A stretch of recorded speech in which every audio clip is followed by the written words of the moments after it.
খুব অল্প বয়সে মা বাবা আমাকে বিয়ে দিয়ে দিয়েছে। সংসার কি জিনিস সেটাই তো আমি বুঝতাম না। তবে একটা জিনিস কি জানেন, নিজে বিয়ে করেন অথবা মেয়েকে বিয়ে দেন, একটা প্রতিষ্ঠিত ছেলের সাথে বিয়ে দিবেন।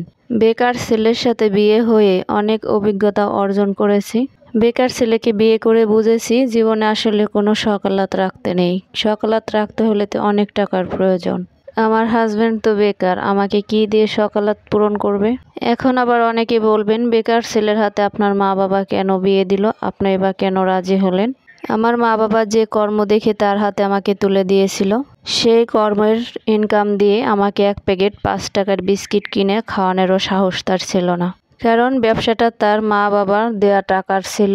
ওই টাকার 5 টাকা এক প্যাকেট বিস্কিট কিনলেও তারা বলতো বউকে খাইয়ে খাইয়ে ব্যবসাটা শেষ করে দিবে। এই কারণে আমার কোনো সকালাত পূরণ করার সে চেষ্টাও করে নাই, আর কখনো হয়ে ওঠে নাই।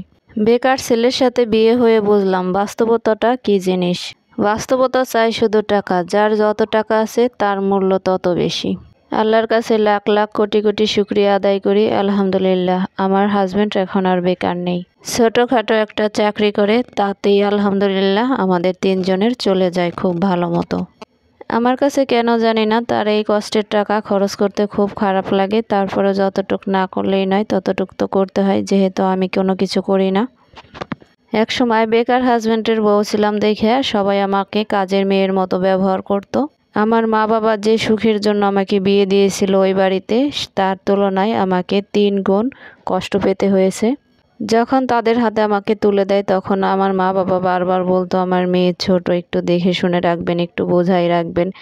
তারা ওইখান থেকে কথা দিয়ে আনলেও বাসায় এসে তাদের রূপ থাকতো উল্টাটা। আমার এই অল্প বয়সে বিয়ে হয়ে ছোট্ট এই জীবনে অনেক অভিজ্ঞতা হয়েছে। কিছু সত্যি কথা বলতে গেলে এখনও আমার চোখ দিয়ে পানি চলে আসে।